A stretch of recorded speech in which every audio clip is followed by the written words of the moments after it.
Hi hello friends, പുതിയൊരു സ്റ്റോറിയിലേക്ക് എല്ലാവർക്കും സ്വാഗതം.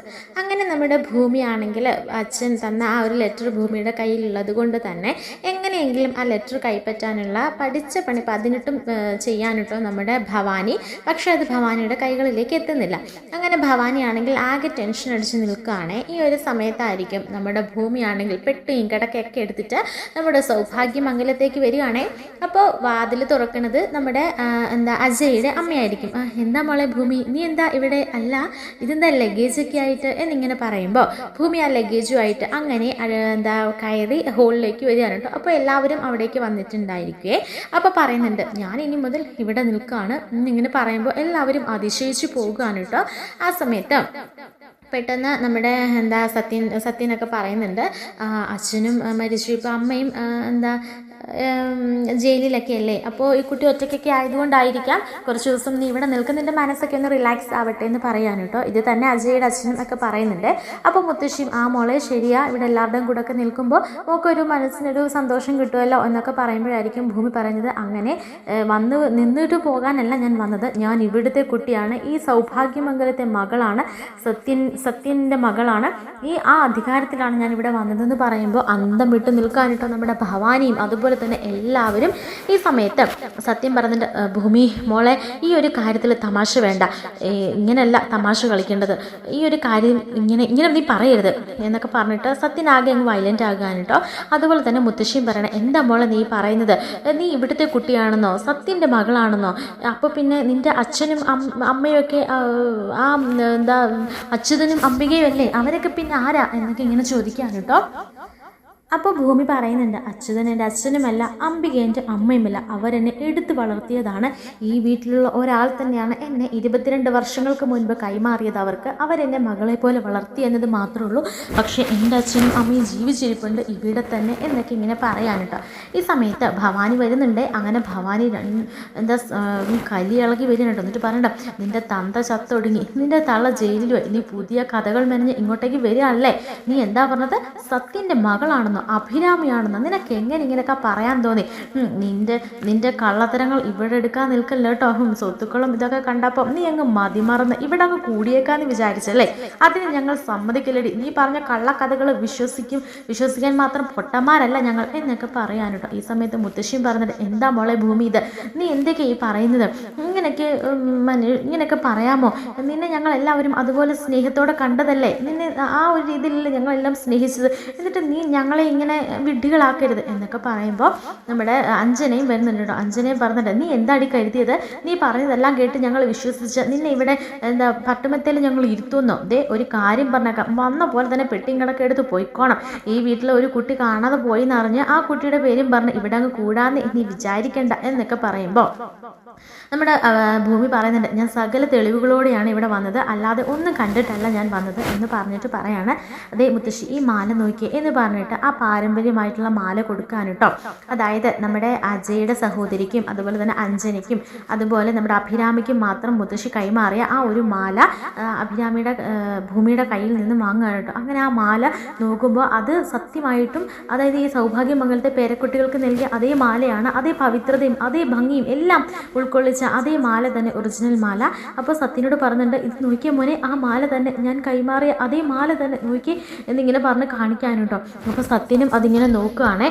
ഉടനെ തന്നെ നമ്മുടെ ഭവാനി പറയുന്നുണ്ട്, അമ്മേ ഒരു മാല കണ്ടിട്ടൊന്നും നമുക്കതൊന്നും വിശ്വസിക്കാൻ പറ്റുന്ന കാര്യമല്ല, ഇതൊന്നും നമുക്ക് വിശ്വസിക്കാൻ പറ്റില്ല അമ്മേ, ഇങ്ങനെയൊക്കെ എന്ത് കള്ളത്തരം കാണിച്ച് ഫ്രോഡുതരം കാണിച്ച് ഓരോരുത്തർ കയറി വരും, അവരെല്ലാം നമുക്ക് വിശ്വസിക്കാൻ പറ്റുമോ എന്നൊക്കെ ഇങ്ങനെ ചോദിക്കുമ്പോൾ മുത്തശ്ശി പറഞ്ഞിട്ട്, ശരിയാ എല്ലാം വിടാം, പക്ഷേ എൻ്റെ അഭിരാമിയുടെ പുറത്ത് മുതുകിൻ്റെ അവിടെ ഒരു മറുകുണ്ട്, അത് എനിക്കറിയാം, അത് കണ്ടാൽ എനിക്കറിയാം എന്ന് പറയുമ്പോഴത്തേക്കിനും നമ്മുടെ ഭൂമിയാണെങ്കിൽ തിരിഞ്ഞിട്ട്, മുത്തശ്ശി നോയിക്കോ മുത്തശ്ശി എന്ന് പറഞ്ഞ് തിരിഞ്ഞ് നിൽക്കാൻ കേട്ടോ. അങ്ങനെ നിൽക്കുമ്പോഴായിരിക്കും അഭിരാമിക്ക് ഉണ്ടായിരുന്ന അതേ മറുക് ഭൂമിയുടെ പിറകിൽ കാണുന്നത്. ആ മറുക് കാണുമ്പോൾ നമ്മുടെ മുത്തശ്ശി പറയുന്നുണ്ട്, ഞാൻ വിശ്വസിച്ചു, ഇതിൽ കൂടുതൽ ഒരു തെളിവും എനിക്ക് വേണ്ട, ഇത് എൻ്റെ സത്യൻ്റെ മകളാ, എൻ്റെ അഭിരാമിയ, 22 വർഷങ്ങൾക്ക് മുൻപ് ഞങ്ങൾക്ക് നഷ്ടപ്പെട്ടു പോയ ഞങ്ങളുടെ കുഞ്ഞു മാലാഖക്കുട്ടിയായി ഇവള് എന്നിങ്ങനെ പറഞ്ഞ് ചേർത്ത് പിടിക്കാനായിട്ട് കെട്ടിപ്പിടിക്കാനായിട്ട് അങ്ങനെ സത്യനോടും പറയുന്നുണ്ട്. അപ്പോൾ സത്യനാണെങ്കിലും വന്നിട്ട് വിശ്വസിക്കണോ അതോ അത്ഭുതമാണോ, ഇതെന്താ മറിമായമാണ് എന്നൊന്നും തിരിച്ചറിയാതെ സത്യനും വന്നിട്ട് കെട്ടിപ്പിടിക്കാനായിട്ടോ തൻ്റെ പൊന്നു മകളെ. അതെല്ലാം കണ്ടിട്ട് ഭവാനി പറയുന്നുണ്ട്, ഇതൊന്നും വിശ്വസിക്കാൻ വിശ്വസിക്കരുതെന്നൊക്കെ പറയുമ്പോൾ മുത്തശ്ശി പറഞ്ഞിട്ട് ഇനി ആര് പറഞ്ഞാലും ഞാൻ വിശ്വസിക്കില്ല, ഇത് ഞങ്ങളുടെ അഭിരാമി തന്നെയാണ്, ഇതിൽ കൂടുതൽ ഒരു തെളിവും ഞങ്ങൾക്ക് വേണ്ടാന്ന് പറയുമ്പോഴത്തേനും ഭവാനി അങ്ങനെ നിൽക്കുകയാണേ.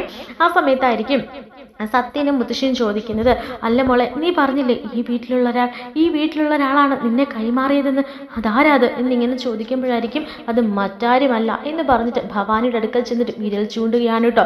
അത് കണ്ടുടനെ എല്ലാവരും അന്തം വിട്ട് നിൽക്കുക. ഉടനെ ഭവാനി, ഇല്ലമ്മേ ഞാനൊന്നും ചെയ്തിട്ടില്ല, എന്നെ വിശ്വസിക്കണം, ഇവൾ ഓരോ കള്ള കഥകൾ പറയുന്നതാ, ഞാനൊന്നും ചെയ്തിട്ടില്ലമ്മേ എന്നിങ്ങനെ പറയുമ്പോൾ നമ്മുടെ ഭൂമി പറയുന്നുണ്ട്, 22 വർഷങ്ങൾക്ക് മുൻപ് എന്നെ കൊല്ലാൻ വേണ്ടിയിട്ട് ഏൽപ്പിച്ചത് അച്യുതൻ എന്ന് എൻ്റെ അച്ഛൻ്റെ കയ്യിൽ. അച്ഛന് കുട്ടികളില്ലാത്തത് കൊണ്ട് തന്നെ എന്നെ പൊന്നുപോലെ വളർത്തുകയായിരുന്നു അവരുടെ മകളായിട്ട്. എന്നിട്ടും ഞാൻ വളർന്ന് വലുതായപ്പോൾ പോലും ഇവരുടെ കൈകളിൽ ഞാൻ പെടാതിരിക്കാൻ വേണ്ടിയിട്ട് എൻ്റെ അച്ഛൻ്റെ ജീവൻ പോലും പോയത് അതുകൊണ്ട്, ഇവരുടെ കൈകളിൽ പെടാതെ എൻ്റെ പൊന്നു പോലും നോക്കിയതാ എൻ്റെ അച്ഛനും അമ്മയും. അത് മാത്രമല്ല എൻ്റെ അച്ഛനെ കൊന്നതും ഈ ദുഷ്ട സ്ത്രീയ എന്നൊക്കെ പറയാൻ കേട്ടോ. അതൊക്കെ കേട്ട അഞ്ജനയും എല്ലാവരും ഞെട്ടിത്തരിച്ച് നിൽക്കുകയാണ്. അങ്ങനെ സത്യം ചെന്നിട്ട് പറഞ്ഞിട്ട്, ആണോ ഭവാനി ഇവിടെ പറയുന്നതൊക്കെ സത്യമാണോ?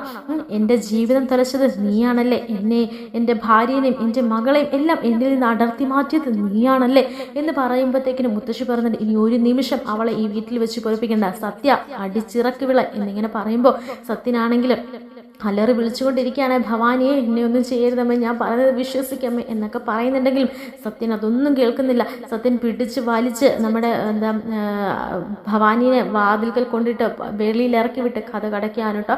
അങ്ങനെ ഭവാനി കഥക് തുറക്കെന്ന് പറഞ്ഞ് ആ ഞൊച്ചത്തിൽ കാറുകയാണ്. അങ്ങനെ കാറിക്കൊണ്ട് പെട്ടെന്ന് സെറ്റിൽ നിന്ന് എണീക്കാൻ കേട്ടോ. ഒരു സ്വപ്നമായിരിക്കും കേട്ടോ ഇത്, ഭവാനിയുടെ ഒരു സ്വപ്നമായിരുന്നു കേട്ടോ ഈ സംഭവങ്ങളെല്ലാം. അത് എല്ലാ ഒട്ടുമിക്ക സീരിയലുകളിലും അങ്ങനെയാണല്ലോ, നല്ലൊരു കണ്ടന്റ് ക്രിയേറ്റ് ചെയ്തിട്ട് അതൊരു സ്വപ്നമാക്കി മാറ്റുമല്ലോ. അങ്ങനെ ഒരു സ്വപ്നം കണ്ട് എണീറ്റതായിരിക്കും കേട്ടോ നമ്മുടെ ഭവാനി. അങ്ങനെ ഭവാനി ആകെ പേടിച്ച് വിറയ്ക്കുകയാണ്. ഇതെങ്ങാനും സത്യമായാൽ താൻ ഇത്രയും വർഷക്കാലം ചെയ്തു കൂട്ടിയതെല്ലാം നിഷ്ഫലമായി പോകും. അതുകൊണ്ട് തന്നെ പെട്ടെന്ന് തന്നെ കമാലിനെ വിളിച്ചിട്ട് എത്രയും പെട്ടെന്ന് തന്നെ നമ്മുടെ ഭൂമിയെ തീർക്കാൻ വേണ്ടിയിട്ട് ഓർഡർ കൊടുക്കാൻ കേട്ടോ. അങ്ങനെ കമാലും ശരിവെക്കാൻ കേട്ടോ. അങ്ങനെയായിരിക്കും രാത്രിയിൽ ഭൂമി അമ്പലത്തിൽ ചെന്നിട്ട് പ്രാർത്ഥിച്ചുകൊണ്ടിരിക്കുകയായിരിക്കും. അങ്ങനെ ദൈവത്തിനോട് സങ്കടങ്ങളൊക്കെ പറഞ്ഞുകൊണ്ടിരിക്കാൻ കേട്ടോ. തൻ്റെ അച്ഛനെയും തൻ്റെ അമ്മേനെയൊക്കെ തനിക്ക് നഷ്ടപ്പെടുത്തിയില്ലേ, എന്നോട് ഇത്ര മനസാക്ഷിയില്ലാതെ പെരുമാറാവോ എന്നൊക്കെ ചോദിച്ച് ദൈവത്തോട് തൻ്റെ പരാതി പറയുന്ന സമയത്തായിരിക്കും കമാല് വന്നിട്ട് കൊല്ലാൻ നോക്കുന്നത്. ആ സമയത്ത് കൃത്യം നമ്മുടെ സത്യൻ അവിടെ ഉണ്ടായിരിക്കും കേട്ടോ. സത്യം വന്നിട്ട് കമാലിൽ നിന്നും നമ്മുടെ ഭൂമിയെ രക്ഷിക്കുകയാണ്. അപ്പോൾ അജയിനെ വിളിച്ച് പറയാൻ പോകുകയാണ് കമാലിൻ്റെ കാര്യം. ആ സമയത്ത് കമാൽ പറയുന്നുണ്ട്, ഇല്ല ഞാൻ മോഷ്ടിക്കാൻ വന്നാണ്, എനിക്ക് ഇനിയൊരു തെറ്റ് പറ്റില്ല, എന്നോട് ക്ഷമിക്കണം പ്ലീസ് സാർ എന്നൊക്കെ പറഞ്ഞ് കമാൽ തടി ഊരി പോകുന്നുണ്ട് കേട്ടോ.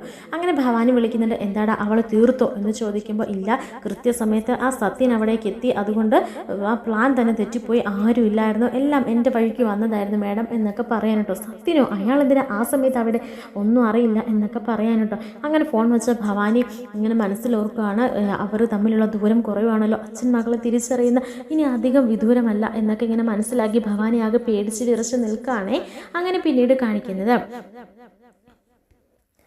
നമ്മുടെ അജയ് ആണെങ്കിൽ അന്ന് അച്യുതൻ കുടിക്കും, അച്യുതൻ ഭയങ്കര ഉപദ്രവമാണ് എന്നൊക്കെ പറഞ്ഞിട്ട് കുറേ അയൽവാസികളുണ്ടല്ലോ, അവരെല്ലാം ഒന്നുകൂടെ വിളിപ്പിക്കുകയാണ് കേട്ടോ. അങ്ങനെ വിളിപ്പിച്ചിട്ട് സത്യാവസ്ഥ പറയാനേ, സത്യം പറഞ്ഞില്ലെങ്കിൽ എല്ലാത്തിനും ഞാൻ ജയിലിൽ അടയ്ക്കും എന്നൊക്കെ പറഞ്ഞിട്ട് ഭീഷണിപ്പെടുത്തുന്നുണ്ട് കേട്ടോ. ആ സമയത്ത് നമ്മുടെ അജയോട് പറയാണ്, ഒരു സ്ത്രീ വിളിച്ചിരുന്നു, അവർ വിളിച്ച് പറഞ്ഞത് പ്രകാരമാണ് ഞങ്ങൾ അങ്ങനെ മൊഴി മാറ്റി പറഞ്ഞത്, ഒരിക്കലും അച്യുതൻ കുടിക്കില്ല, അച്യുതൻ ഒരു നല്ല സ്വഭാവമുള്ള ഒരാളാണെന്നൊക്കെ പറയാൻ കേട്ടോ.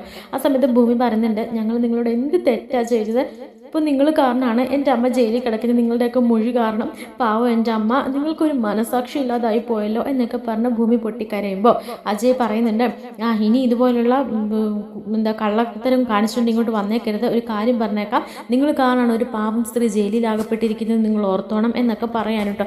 ഞങ്ങളോട് ക്ഷമിക്കും സാറേ, അപ്പോൾ ആരാണെന്ന് ചോദിക്കുമ്പോൾ ആരാണെന്നൊന്നും ഞങ്ങൾക്കറിയില്ല, അവർ ഞങ്ങളെ വിളിച്ച് ഭീഷണിപ്പെടുത്തുകയും കുറച്ച് പണമൊക്കെ ഓഫർ ചെയ്തു, അത് പ്രകാരമാണ് ഞങ്ങൾ മൊഴി മാറ്റി പറഞ്ഞതെന്ന് പറയാൻ കേട്ടോ. അങ്ങനെ അജയ്ക്ക് മനസ്സിലാകുകയാണ് ഇതിന് പിന്നിൽ അംബികയുടെ കാര്യങ്ങളല്ല, മറ്റാരുടെയോ ഗൂഢാലോചനയാണെന്നും ഗുണ്ടാവിളയാട്ടമാണെന്നും മനസ്സിലാക്കാൻ കേട്ടോ അജയ്. അങ്ങനെ അജയ് പറയുമ്പോൾ നമ്മുടെ ഭൂമി പറയണം, എനിക്കിപ്പോൾ സന്തോഷമായി സാറ് ഇത്രയും നാളും എൻ്റെ അമ്മയാണ് തെറ്റുകാരി, അമ്മയുടെ ഭാഗത്ത് യാതൊരുവിധ ന്യായവും ഇല്ല എന്നൊക്കെ പറഞ്ഞല്ലോ, പക്ഷെ ഇപ്പോൾ സാർ തന്നെ പറഞ്ഞില്ലേ എൻ്റെ അമ്മ നിരപരാധിയാണ്, മറ്റാരുമാണ് ഇത് ചെയ്തതെന്ന് സാറ് പറഞ്ഞില്ലേ, അത് മാത്രം മതി സാർ, എൻ്റെ അമ്മ പുറത്ത് വരുമെന്ന് എനിക്ക് ഉറപ്പായി എന്നൊക്കെ പറയാൻ കേട്ടോ. അങ്ങനെ ഇവരുടെ കോൾ ലിസ്റ്റുകളും കോൾ ലോഗുകളൊക്കെ എടുക്കാൻ കേട്ടോ. അങ്ങനെ ആ അച്യുതൻ മരിച്ച അന്നേ ദിവസം ഇവരെ കോൺടാക്ട് ചെയ്തിട്ടുള്ള എല്ലാവരുടെയും കോൾ ലോഗ് പരിശോധിക്കുകയാണേ. അപ്പോൾ പല നമ്പറുകളിൽ നിന്ന് പല ലൊക്കേഷനിലൊക്കെ ആയിട്ടായിരിക്കും കേട്ടോ ആ ഒരു ഫോൺ കോൾ ഇവരുടെ എല്ലാവരുടെ മൊബൈലിലേക്ക് വന്നിട്ടുണ്ടായിരിക്കുക. അതുകൊണ്ട് ആ ഒരു പ്രതീക്ഷയും അസ്തമിക്കുകയാണ് കേട്ടോ. അങ്ങനെ പിന്നീട് കാണിക്കുന്നത് വീട്ടിലാണെങ്കിൽ ഇൻവിറ്റേഷൻ കാർഡൊക്കെ വന്നിട്ടുണ്ടായിരിക്കും. അതായത് നമ്മുടെ അഞ്ജനയുടെയും അതുപോലെ തന്നെ വിജയുടെയും കൂടെ എൻഗേജ്മെൻറ്റിൻ്റെ ഇൻവിറ്റേഷൻസ് കാർഡൊക്കെ വന്നിട്ടുണ്ടായിരിക്കുമേ. അങ്ങനെ ഇൻവിറ്റേഷൻ കാർഡ് നമ്മുടെ അജയുടെ അമ്മയാണെങ്കിൽ പൊട്ടിച്ച് നോക്കാൻ കേട്ടോ. പൊട്ടിച്ച് നോക്കുമ്പോഴായിരിക്കും അത്ഭുതത്തോടുകൂടി ഞെട്ടി നിൽക്കുകയാണ് അത് കണ്ടിട്ട്. അങ്ങനെ എന്താ പറ്റി ഇത് നോക്കി എന്ന് പറഞ്ഞിട്ട് എല്ലാവരും മാറി മാറി നോക്കുമ്പോൾ അജയ് വിറ്റ്സ് ഭൂമി എന്നായിരിക്കും കേട്ടോ ആ ഒരു ഇൻവിറ്റേഷൻ കാർഡ് ഉണ്ടായിരിക്കുക. പെട്ടെന്ന് തന്നെ നമ്മുടെ അജയുടെ അച്ഛനോട് പറയുന്നുണ്ട്, എന്താടാ ഈ കാണിച്ചു വെച്ചിരിക്കുന്നത്, ഇതെന്താ ഈ കാണിച്ചു വെച്ചിരിക്കുന്നത്, നീ അവരെ ഒന്ന് വിളിച്ചു വെച്ച് നീ ഇങ്ങനെയാണ് പേര് കൊടുത്തത്, ഇതെന്താ ഭൂമിയുടെ പേര്, അഞ്ജന മോളുടെ പേരല്ലേ വരേണ്ടത് എന്നിങ്ങനെ പറയുമ്പോൾ ഞാൻ കറക്റ്റ് നെയിമാണല്ലോ പറഞ്ഞു കൊടുത്തത്, ഞാൻ എന്തായാലും അവരൊന്ന് കോൺടാക്ട് ചെയ്ത് നോക്കട്ടെ അമ്മേ എന്ന് പറഞ്ഞ് വിളിച്ചു നോക്കുകയാണേ.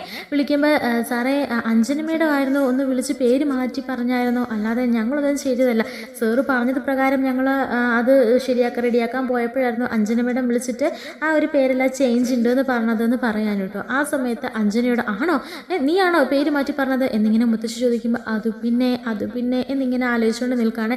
പറ നീയാണോ പേര് മാറ്റിയത്, എന്തിനാ നിന്റെ പേരിൻ്റെ സ്ഥാനത്ത് ഭൂമിയുടെ പേര് മാറ്റിയത് എന്നിങ്ങനെ ചോദിക്കുമ്പോൾ അത് പിന്നെ മുത്തശ്ശി അതങ്ങനെയല്ല, ഞാനാണെങ്കിൽ അഞ്ജന എന്നുള്ള പേരിന് പകരം അഞ്ജു എന്നാകുമ്പോൾ ഇത്തിരിയുടെ നല്ലതല്ലേ എന്ന് കരുതി ആ ഒരു പേര് പറയാൻ വേണ്ടിയിട്ടാണ് പ്രിൻറ്റിംഗ് പ്രസ്സിലേക്ക് വിളിച്ചത്. അങ്ങനെ അയാളെ കോൺടാക്ട് ചെയ്തിട്ട് പേര് ചേഞ്ച് ചെയ്യണം എന്ന് പറഞ്ഞുകൊണ്ട് നിൽക്കുന്ന സമയത്ത് പെട്ടെന്ന് നമ്മുടെ ആ ഒരു വിളക്ക് കത്തിക്കണ ആ ഒരു ഫംഗ്ഷൻ്റെ വീഡിയോസ് ഞാൻ കണ്ടുകൊണ്ടിരുന്നത്. ആ സമയത്ത് ഞാനും അജയും കൂടെ വിളക്ക് കത്തിച്ചുകൊണ്ടിരുന്നപ്പോൾ പെട്ടെന്ന് അത് ഏറ്റുവാങ്ങി ഭൂമി അത് ഏറ്റുവാങ്ങിയത് കണ്ടപ്പോൾ എനിക്ക് ഇങ്ങനെ ടെൻഷൻ അടിച്ച് ഞാൻ ഭൂമിയിൽ ഇങ്ങനെ വിളിച്ചത്.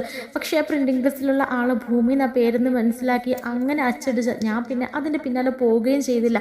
ഞാൻ ആ ഒരു ടെൻഷനിൽ ആ ഒരു ഇതിലങ്ങ് പറഞ്ഞു പോയതാ മുത്തശ്ശി, എൻ്റെ ഭാഗത്തെ തെറ്റ്, എന്നോട് ക്ഷമിക്കും മുത്തശ്ശി എന്നൊക്കെ പറയാൻ കേട്ടോ. എന്നാലും നിൻ്റെ ശ്രദ്ധ ഇത്ര മാത്രമേ ഉള്ളല്ലോ കുട്ടി, നീ എന്താ ഇങ്ങനെയൊക്കെ പെരുമാറുന്നത്, നിൻ്റെ കുട്ടികൾ ഇതുവരായിട്ട് മാറിയിട്ടില്ലേ, നാളെ വിവാഹം കഴിക്കേണ്ട പെണ്ണ, ഒരു കുടുംബിനെ ജീവിക്കേണ്ട പെണ്ണ, എന്നിട്ട് ഇങ്ങനെയൊക്കെയാണോ ചെയ്യേണ്ടത് എന്നൊക്കെ പറയാൻ കേട്ടോ. അങ്ങനെ ആ ഒരു പേര് ചേഞ്ച് ചെയ്യിപ്പിക്കാൻ കൊടുക്കാമെന്ന് പറയാൻ കേട്ടോ. എത്രയും പെട്ടെന്ന് അഞ്ജന അതുപോലെ അഞ്ജന വെഡ്സ് അതുപോലെ തന്നെ അജയ് എന്നൊക്കെ മുത്തശ്ശി പറയാൻ കേട്ടോ. അങ്ങനെ അത് പ്രകാരം വിളിച്ച് പറയാൻ നിൽക്കുമ്പോഴായിരിക്കും അജയ് പറഞ്ഞത്, മുത്തശ്ശി എനിക്ക് ഈ വിവാഹത്തോട് ഒട്ടും തന്നെ താല്പര്യമില്ല, ഞാൻ ഒരിക്കലും അഞ്ജന വിവാഹം കഴിക്കണമെന്ന് ആരോടും പറഞ്ഞിട്ടുമില്ല, എനിക്ക് അഞ്ജന ഇഷ്ടമാണെന്നും പറഞ്ഞിട്ടില്ല, ഞാൻ ഒരിക്കലും ഈ വിവാഹത്തിനോട് സമ്മതിക്കില്ല എന്ന് പറയുമ്പോൾ എന്താ അജയ് നീ ഇപ്പോൾ പറയുന്നത്, ഇൻവിറ്റേഷൻ കാർഡ് അടിച്ചു, അതുപോലെ തന്നെ എല്ലാവരും വിളിച്ചു കൂട്ടി, അങ്ങനെ ഒരു എൻഗേജ്മെൻറ്റ് സെറിമണി നിശ്ചയിച്ച് കഴിഞ്ഞിട്ടാണ് നീ നിനക്ക് വിവാഹം താല്പര്യമില്ല എന്ന് പറഞ്ഞത്, എന്താ മോനെ ഇത് പറയുന്നത് എന്നൊക്കെ മുത്തശ്ശിയും അമ്മയും ഒക്കെ ചോദിക്കുമ്പോൾ പറയുന്നുണ്ട്, ഞാൻ അന്ന് മുതൽ പറയുന്നുണ്ട് എനിക്ക് ഈ വിവാഹത്തോട് താല്പര്യമില്ലാന്ന്, എനിക്കാണെങ്കിൽ അഞ്ജനെ വിവാഹം കഴിക്കാൻ ഒട്ടും താല്പര്യമില്ല, പിന്നെ അടിച്ചേൽപ്പിക്കേണ്ട കാര്യമുണ്ടോ, ജീവിതം എന്ന് പറഞ്ഞ് സന്തോഷത്തോടെ പരസ്പരം മനസ്സിലാക്കി ജീവിക്കേണ്ടതല്ലേ, അഞ്ജനെ മറ്റാർക്കെങ്കിലും നിങ്ങൾക്ക് വിവാഹം കഴിച്ചു കൊടുത്തൂടെ എന്നിങ്ങനെ ചോദിക്കുമ്പോൾ പെട്ടെന്ന് നമ്മുടെ മുത്തശ്ശിക്ക് ഒരു ബി പി ഒക്കെ കുറഞ്ഞ് മുത്തശ്ശിയാണെങ്കിൽ ആകെ വയ്യാണ്ടായി റൂമിലേക്ക് പോകുകയാണ് കേട്ടോ. അപ്പോൾ അജയുടെ അമ്മ വന്നിട്ട് പറയുന്നുണ്ട്, മോനെ നീ സങ്കടപ്പെടാതെ, നീ ആണെങ്കിൽ മുത്തശ്ശിയുടെ അവസ്ഥ നീ ഒന്ന് കണ്ടോ, നീ ഒന്ന് ചെന്ന് മുത്തശ്ശിക്ക് സംസാരിക്കുക, അതുപോലെ തന്നെ മുത്തശ്ശിക്ക് മരുന്ന് കൊടുക്കുക, ഈ വെള്ളം കൊണ്ട് കൊടുക്കാൻ പറഞ്ഞു വിടുകയാണ് കേട്ടോ. അങ്ങനെ മുത്തശ്ശിയുടെ അടുക്കിലേക്ക് ചെല്ലുമ്പോൾ അജയോട് പറയുന്നുണ്ട്, നീ എന്നോട് മിണ്ടാൻ പോലും വരണ്ട, ഈ കുടുംബം ഒന്ന് ചേർത്ത് നിൽക്കാനും ഈ കുടുംബം സന്തോഷമായിട്ട് നിൽക്കാനും എൻ്റെ പേരക്കുട്ടികൾ അങ്ങോട്ടും ഇങ്ങോട്ടും മാറിപ്പോകാതെ ഇവിടെ തന്നെ സന്തോഷത്തോടെ ജീവിക്കാനും ഒക്കെ വേണ്ടിയിട്ടല്ല ഞാൻ ഈ വിവാഹം നിശ്ചയിച്ചത്, എന്നിട്ട് നീ അവസാന നിമിഷം എൻ്റെ വാക്കിന് പോലും വില കൽപ്പിക്കാതെ നീ ഇതിനൊന്നും താല്പര്യമില്ല എന്ന് പറയുമ്പോൾ അതിൽ നിന്ന് ഞാൻ എന്താണ് മനസ്സിലാക്കേണ്ടത്, എനിക്കൊന്നും വേണ്ട, നീ എന്നോട് മിണ്ടുക പോലും വേണ്ട എന്നൊക്കെ പറയുമ്പോൾ അജയ് പറയുന്നുണ്ട്, മുത്തശ്ശി ഒരു വിവാഹ ജീവിതം എന്ന് പറഞ്ഞാൽ സന്തോഷത്തോടെ സമാധാനത്തോടുകൂടി പരസ്പരം ജീവിക്കുക എന്നുള്ളതല്ലേ മുത്തശ്ശി, അല്ലാതെ ഇങ്ങനെ അടിയും വഴക്കും, അതായത് മനസ്സുകൾ തമ്മിൽ ചേരാതെ ജീവിക്കലല്ലോ എന്ന് പറയുമ്പോൾ അജയുടെ അമ്മയും പറയുന്നുണ്ട്, എൻ്റെ മകൻ്റെ സന്തോഷമല്ല അമ്മേ ഞാനും കാണേണ്ടത്, അവൻ സന്തോഷത്തോടെ ജീവിക്കുന്ന കാണാനല്ലേ എനിക്ക് കണ്ടാൽ സന്തോഷമാവുള്ളൂ, അതുകൊണ്ട് അമ്മ ഒന്നുകൂടെ ഒന്ന് ചിന്തിക്കാമേ, ഇവരുടെ മനസ്സുകൾ ഇണങ്ങിയാൽ മാത്രം ഇവരെ വിവാഹം കഴിപ്പിച്ചാൽ മതി, അഞ്ജനമ്മയോട് അമ്മയൊന്ന് സംസാരിച്ചാൽ തീരാവുന്ന പ്രശ്നങ്ങളേ ഉള്ളൂ എന്നൊക്കെ പറയുമ്പോഴായിരിക്കും ഇതെല്ലാം കേട്ടുകൊണ്ട് നിൽക്കാൻ കേട്ടോ ഭവാനിയും അതുപോലെ തന്നെ അഞ്ജനയും. അഞ്ജന പറഞ്ഞിട്ട് അമ്മയെല്ലാം കുളമാകും, നീ ഇവിടെ നിൽക്ക്, ഞാൻ പോയി പറഞ്ഞിട്ട് വരാം എന്ന് പറഞ്ഞിട്ട് ഭവാനി ചെന്നിട്ട് പറയുന്നുണ്ട്, അത് പിന്നെ അമ്മേ, ഞാനും എൻ്റെ മകളും ഇവിടെ നിന്ന് പോവുകയാണ്. എൻ്റെ മകളെ കുഞ്ഞുനാൾ മുതൽ അജയുടെ പെണ്ണാന്ന് പറഞ്ഞ് എല്ലാവരും അവളെ മോഹിപ്പിച്ചത്. അതുമാത്രമല്ല, ഞാനാണെങ്കിൽ പോലും പറയുമായിരുന്നു അജയ നിന്നെ വിവാഹം കഴിക്കാൻ പോകുന്നത്. അങ്ങനെ കുഞ്ഞുനാൾ മുതൽ കേട്ട് അവൾ അവനെ അതുപോലെ സ്നേഹിച്ചു, പ്രണയിച്ചു. ഇപ്പോൾ അവസാന നിമിഷം അവളെ വിവാഹം കഴിക്കാൻ പറ്റില്ല എന്ന് പറഞ്ഞാൽ എൻ്റെ മോളുടെ ചങ്ക് തകർന്നു പോകും. ഇനി ഇവിടെ നിൽക്കാൻ ഞങ്ങൾക്കാവില്ല അമ്മേ. അതുകൊണ്ട് ഞാനും എൻ്റെ മോളും എന്നേക്കുമായിട്ട് ഇവിടെ നിന്ന് പോകുക എന്ന് പറയുമ്പോൾ മുത്തശ്ശി പറഞ്ഞിട്ടുണ്ട്, ഇല്ല ഭവാനി, നിങ്ങളല്ല പോകേണ്ടത്. ഞാനൊരു കാര്യം പറയാം, ഈ വിവാഹം നടന്നില്ലെങ്കിൽ ഞാനാണ് ഇവിടുന്ന് പോകാൻ പോകുന്നത്.